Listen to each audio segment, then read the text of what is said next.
Well, it's time now to take a look at how the international newspapers are reporting the day's news, and here to help me sift through the headlines, the public health campaigner Dorcas Gwata. Dorcas, let's start in Nigeria, the paper This Day, and the headline there, How Crude Oil Swaps OPAs Stalled NNPC Refinery Operations. This is a This Day investigation into why the output from the NNPC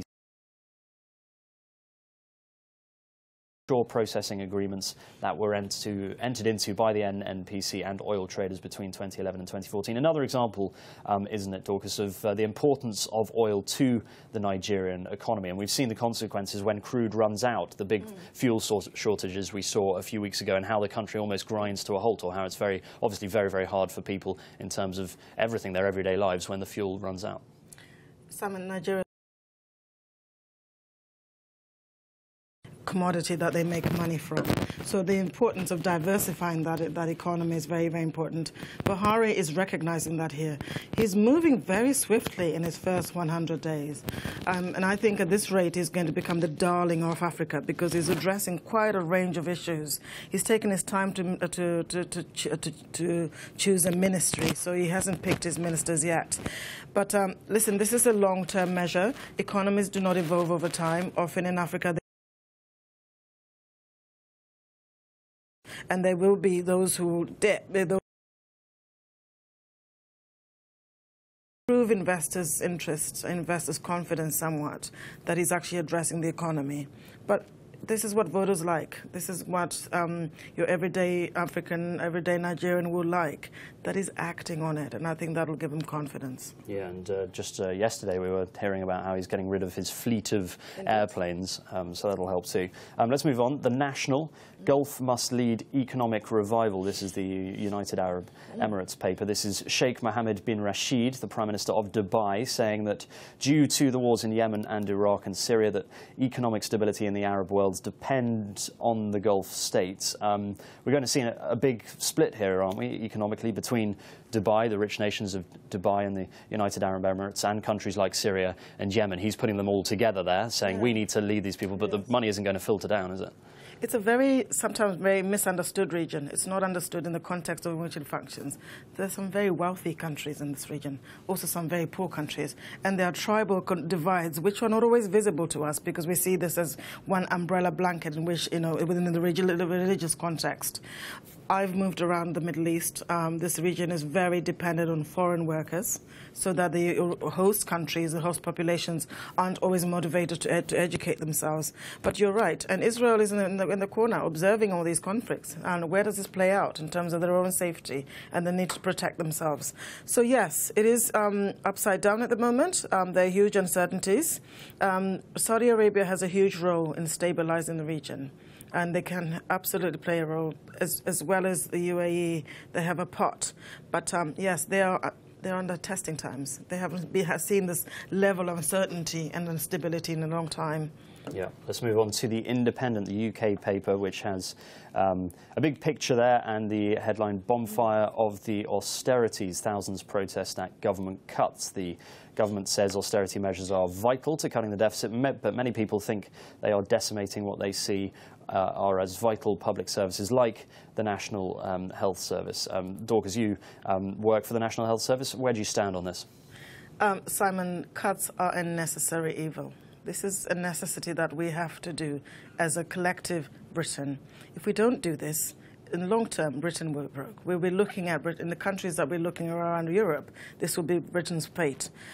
Cuts are not without casualties. They are not without grievances. They are not without, painful measures. I work in the NHS. We're delivering healthcare in a very different context than we were 20 years ago, because we have to tell patients a different kind of sort of intervention. So it's not without cuts. And I think sometimes what doesn't get addressed in the rhetoric of cuts is quite how much wastage the NHS had before this. We were hemorrhaging leaks of money in areas that we didn't that needed to be managed. So yes, the march went on yesterday. It was very vocal. It was very visible, necessary. But I think we need to understand the context in which governments are always going to blame each other. Conservatives are going to toss this around for as long as they can, because that is the game of politics. But we have a responsibility to look after the economy. There needs to be a balance, though, doesn't there, Dorcas? Yeah. There needs to be a balance between getting rid of what you say, there's the sort of bureaucracy and the waste and the inefficiency, but also giving vital services to people who need them, like social services, people who are disabled who need these services and are now struggling to get that money that they used to rely on. Absolutely. And I think one of the absolute important measures which the government may be missing here is the importance of looking after your staff. An organization is as good as your staff. You need to look after your staff. So the motivation that we're seeing around the NHS at the moment, the uncertainties, where are my jobs, that needs to be addressed because people need to know where they stand in terms of their jobs. And you're quite right. They are very vulnerable groups, disabled individuals, elderly people. Generally, you're sick. Anybody who is sick is vulnerable. So that needs to be addressed. But again, as I say, it is not without its painful measures. This is difficult. When we take away something, it's very difficult to manage that. In developing countries where I work, where there are very poor resources, Simon, they get on with it. They're very resilient because they've never had it. So when you take away something, it makes it all the more difficult. But yes, this is not without, it's painful. Yeah, it's interesting also the role PR plays in all of this, I think, because government's obviously now increasingly playing on PR to win public approval.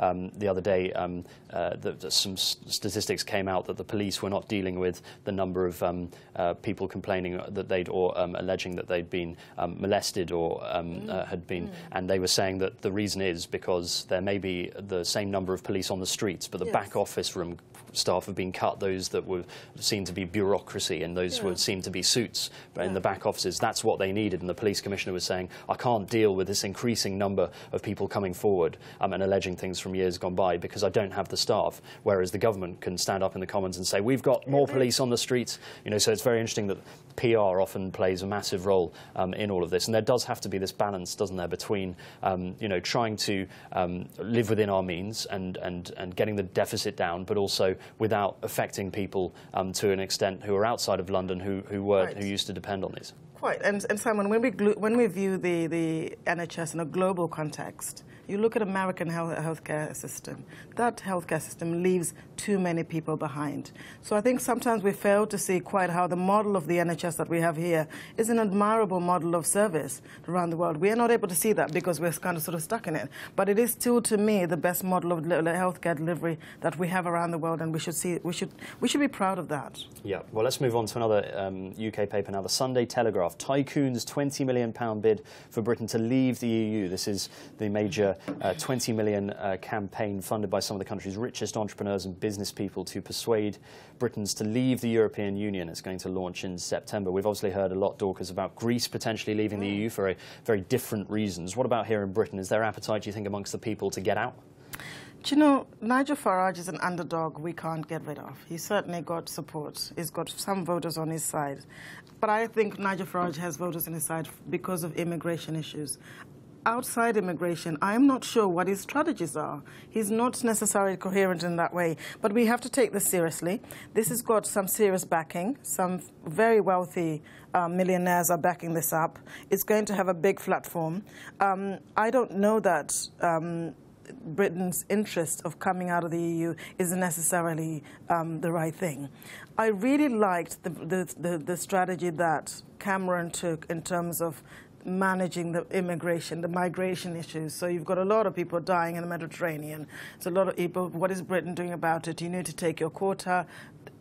Brits are slightly unpopular in the EU, in the European Union in terms of that context. But Britain can play a much more strategic role.